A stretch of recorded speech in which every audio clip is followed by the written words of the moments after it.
بسم اللہ الرحمن الرحیم۔ السلام علیکم۔ صلح حدیبیہ۔ ناظرین گرامی، سن 6 ہجری کا واقعہ ہے کہ نبی اکرم صلی اللہ علیہ وآلہ وسلم نے ایک خواب دیکھا۔ وہ یہ کہ آپ صلی اللہ علیہ وآلہ وسلم اپنے صحابہ کرام رضی اللہ تعالیٰ عنہ کے ساتھ امن کی حالت میں مکہ میں داخل ہو رہے ہیں۔ پھر عمرہ کے بعد آپ صلی اللہ علیہ وآلہ وسلم اور صحابہ نے بال منڈوائے ہیں اور کچھ نے بال کتروائے ہیں، اور یہ کہ آپ صلی اللہ علیہ وآلہ وسلم بیت اللہ میں داخل ہوئے ہیں۔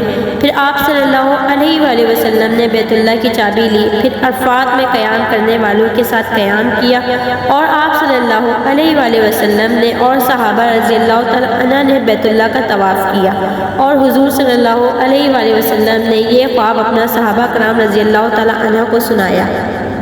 سب اس بشارت سے بہت خوش ہوئے۔ پھر آپ صلی اللہ علیہ وآلہ وسلم نے صحابہ رضی اللہ تعالیٰ عنہ سے ارشاد فرمایا، میرا ارادہ عمرے کا ہے۔ یہ سننے کے بعد سب نے سفر کی تیاریاں شروع کی۔ آخر ایک روز حضور صلی اللہ علیہ وآلہ وسلم عمرے کے لیے مدینہ منورہ سے روانہ ہوئے۔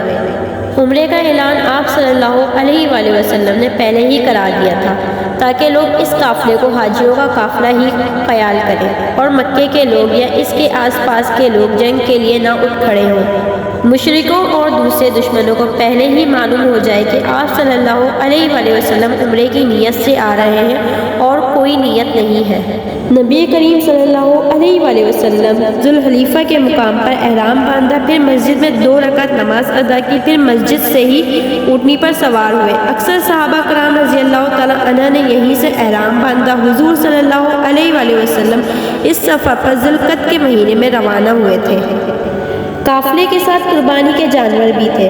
ذوالحلیفہ کے مقام پر آپ صلی اللہ علیہ وآلہ وسلم نے ظہر کی نماز ادا کی۔ جانوروں کے کوہانوں پر نشان لگائے گئے تاکہ یہ بات معلوم ہو جائے کہ یہ جانور قربانی کے لیے مخصوص ہے۔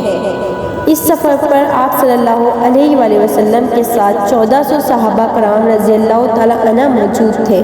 حضور اکرم صلی اللہ علیہ وآلہ وسلم عمرے کی نیت سے روانہ ہوئے تھے، اس لیے آپ صلی اللہ علیہ وآلہ وسلم کے اور صحابہ کرام رضی اللہ تعالیٰ عنہ کے پاس سوائے تلوار کے اور کوئی ہتھیار نہیں تھا۔ اس سفر کے دوران ایک مقام پر پانی ختم ہو گیا۔ صحابہ کرام رضی اللہ تعالیٰ عنہ حضور صلی اللہ علیہ وآلہ وسلم کے پاس آئے۔ اس وقت آپ صلی اللہ علیہ وآلہ وسلم کے سامنے پانی کا ایک برتن تھا، جس سے آپ صلی اللہ علیہ وآلہ وسلم وضو فرما رہے تھے۔ آپ صلی اللہ علیہ وآلہ وسلم نے صحابہ رضی اللہ تعالیٰ عنہ سے پوچھا، کیا بات ہے؟ صحابہ کرام رضی اللہ تعالیٰ عنہ نے بتایا، آپ کے پاس اس برتن میں جو پانی ہے، اس پانی کے علاوہ پورے لشکر میں کسی کے پاس اور پانی نہیں ہے۔ یہ سن کر آپ صلی اللہ علیہ وآلہ وسلم نے اس پانی کے برتن میں اپنا ہاتھ مبارک رکھ دیا۔ جو ہی آپ صلی اللہ علیہ وآلہ وسلم نے اپنا ہاتھ مبارک پانی میں رکھا، آپ صلی اللہ علیہ وآلہ وسلم کی انگلیوں سے پانی اس طرح نکلنے لگا جیسے برتن میں چشمہ پھوٹ پڑا ہو۔ ایک صحابہ کا بیان ہے کہ میں نے آپ صلی اللہ علیہ وآلہ وسلم کی انگلیوں سے پانی کے فوارے نکلتے دیکھے۔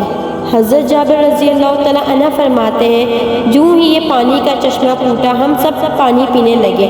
ہم نے پانی پیا بھی اور اس پانی سے وضو بھی کیا اور اپنے برتن بھی بھرے۔ اگر ہم اس وقت 1,00,000 بھی ہوتے تو پانی ہمارے لیے کافی ہو جاتا۔ اس وقت ہماری تعداد 1400 تھی۔ مسلمانوں کا یہ قافلہ جب عصفان کے مقام پر پہنچا تو نبی اکرم صلی اللہ علیہ وآلہ وسلم کے پاس بشر بن سفیان عتکی رضی اللہ تعالیٰ عنہ آئے۔ آپ صلی اللہ علیہ وآلہ وسلم نے انہیں پہلے ہی جاسوس بنا کر مکہ کی طرف روانہ کر دیا تھا، کیونکہ آپ صلی اللہ علیہ وآلہ وسلم کی نیت اگرچہ صرف عمرے کی تھی، لیکن قریش کے بارے میں اطلاعات رکھنا ضروری تھا۔ بشر رضی اللہ تعالیٰ عنہ نے آ کر بتایا کہ اے اللہ کے رسول، قریش کو خبر مل چکی ہے کہ آپ مدینہ منورہ سے روانہ ہو چکے ہیں۔ دیہاتوں سے بھی مدد طلب کر لی ہے۔ بنی ثقیف بھی ان کی مدد کرنے پر آمادہ ہے، اور ان کے ساتھ عورتیں اور بچے بھی ہیں۔ وہ لوگ مکے سے نکل کر ذی طویٰ کے مقام پر آ گئے ہیں، اور انہوں نے ایک دوسرے سے عہد کیا ہے کہ وہ آپ صلی اللہ علیہ وآلہ وسلم کو مکے میں داخل ہونے نہیں دیں گے۔ دوسرا یہ کہ خالد بن ولید گھڑ سوار دستہ لیے کرائے غمین کے مقام تک آ گئے ہیں۔ ان کے دستے میں 200 سوار ہیں، اور وہ آپ کے خلاف صف بندی کر چکے ہیں۔ واضح رہے کہ اس وقت تک حضرت خالد بن ولید رضی اللہ تعالیٰ عنہ مسلمان نہیں ہوئے تھے۔ یہ اطلاع ملنے پر حضور اکرم صلی اللہ علیہ وآلہ وسلم نے حضرت عباد بن بشر رضی اللہ تعالیٰ عنہ کو حکم فرمایا کہ وہ مسلمان گھڑ سواروں کے ساتھ آگے بڑھے۔ یہ آگے بڑھے اور حضرت خالد بن ولید رضی اللہ تعالیٰ عنہ کے دستے تک پہنچ گئے۔ انہوں نے بھی صف بندی کر لی۔ نماز کا وقت ہوا اور حضور صلی اللہ علیہ وآلہ وسلم نے نماز شروع کی۔ جب مسلمان نماز سے فارغ ہوئے تو کچھ مشرکوں نے کہا، ہم نے ایک اچھا موقع گنوا دیا، ہم اس وقت ان پر حملہ کر سکتے تھے جب یہ لوگ نماز پڑھ رہے تھے، اور ہم اس وقت انہیں آسانی سے ختم کر سکتے تھے۔ ایک اور مشرک نے کہا، کوئی بات نہیں، ایک اور نماز کا وقت آ رہا ہے، اور نماز ان لوگوں کو اپنی جان سے بھی زیادہ عزیز ہے۔ ظاہر ہے یہ نماز پڑھے بغیر تو رہیں گے نہیں، سو ہم اس وقت ان پر حملہ کریں گے۔ جب نماز عصر کا وقت ہوا تو اللہ سبحانہ تعالیٰ نے نبی کریم صلی اللہ علیہ وآلہ وسلم کے پاس جبرائیل علیہ السلام کو بھیج دیا۔ وہ صلاۃ خوف کی آیت لے کر آئے تھے، جس میں اللہ نے فرمایا، جس کا ترجمہ ہے، اور اے پیغمبر، جب تم ان کے درمیان موجود ہو اور انہیں نماز پڑھاؤ تو دشمن سے مقابلے کے وقت اس کا طریقہ یہ ہے کہ مسلمانوں کا ایک گروہ تمہارے ساتھ کھڑا ہو جائے اور اپنے ہتھیار ساتھ لے، پھر جب یہ لوگ سجدہ کر چکے تو تمہارے پیچھے ہو جائے، اور دوسرا گروہ جس نے ابھی تک نماز نہ پڑھی ہو آگے آ جائے اور وہ تمہارے ساتھ نماز پڑھے، اور وہ اپنے ساتھ اپنے بچاؤ کا سامان اور اپنے ہتھیار لے۔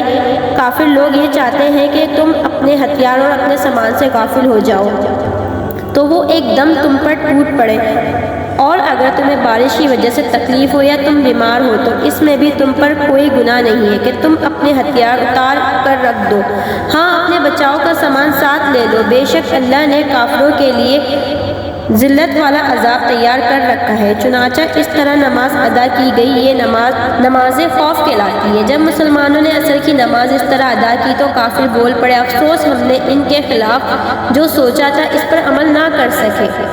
ادھر حضور اکرم صلی اللہ علیہ وآلہ وسلم کو اطلاع ملی کہ قریش مکہ آپ کو بیت اللہ کی زیارت سے روکنے کا فیصلہ کر چکے ہیں، تو آپ صلی اللہ علیہ وآلہ وسلم نے صحابہ کرام رضی اللہ تعالیٰ عنہ سے اس بارے میں مشورہ کیا اور ان سے فرمایا کہ لوگوں مجھے مشورہ دو کہ کیا تم یہ چاہتے ہو کہ ہم بیت اللہ کی زیارت کا فیصلہ کر لیں، اور جو کوئی بھی ہمیں اس سے روکے ہم اس سے جنگ کریں۔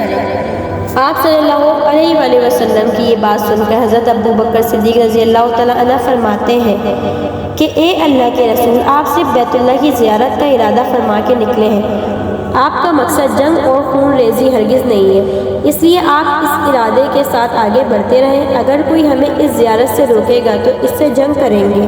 حضرت مقدار رضی اللہ تعالیٰ عنہ نے فرمایا، اے اللہ کے رسول، ہم آپ سے وہ نہیں کہیں گے جو بنی اسرائیل نے حضرت موسیٰ سے کہا تھا کہ تم اور تمہارا رب جا کر جنگ کرو، ہم تو یہاں بیٹھے ہیں۔ ہم تو آپ سے کہتے ہیں آپ اور آپ کا رب جنگ کریں، ہم بھی آپ کے ساتھ جنگ کریں گے، اور اے اللہ کے رسول، اگر آپ ہمیں لے کر برقع گمار بھی جانا چاہیں تو اللہ کی قسم آپ کے ساتھ ہوں گے، ہم میں سے ایک شخص بھی پس و پیش نہیں کرے گا۔ ناظرین، برقع گمار مدینہ منورہ سے بہت دور دراز کے ایک مقام کا نام ہے۔ ان دونوں حضرات کی رائے لینے کے بعد آپ صلی اللہ علیہ وآلہ وسلم نے ارشاد فرمایا، بس تو پھر اللہ کا نام لے کر آگے بڑھو۔ چنانچہ مسلمان آگے روانہ ہوئے، یہاں تک کہ حدیبیہ کے مقام پر پہنچے۔ اس جگہ حضور صلی اللہ علیہ وآلہ وسلم کی اونٹنی خود بخود بیٹھ گئی۔ لوگوں نے اٹھانا چاہا لیکن وہ نہ اٹھی، لوگوں نے کہا قصبہ اڑ گئی ہے۔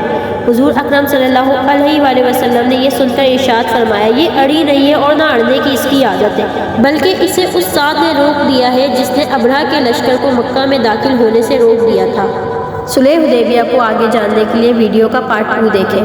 ہمارے اسلامک کلچر 14 کو سبسکرائب کریں اور بیل آئیکن پر پریس کر دیں۔ جزاک اللہ۔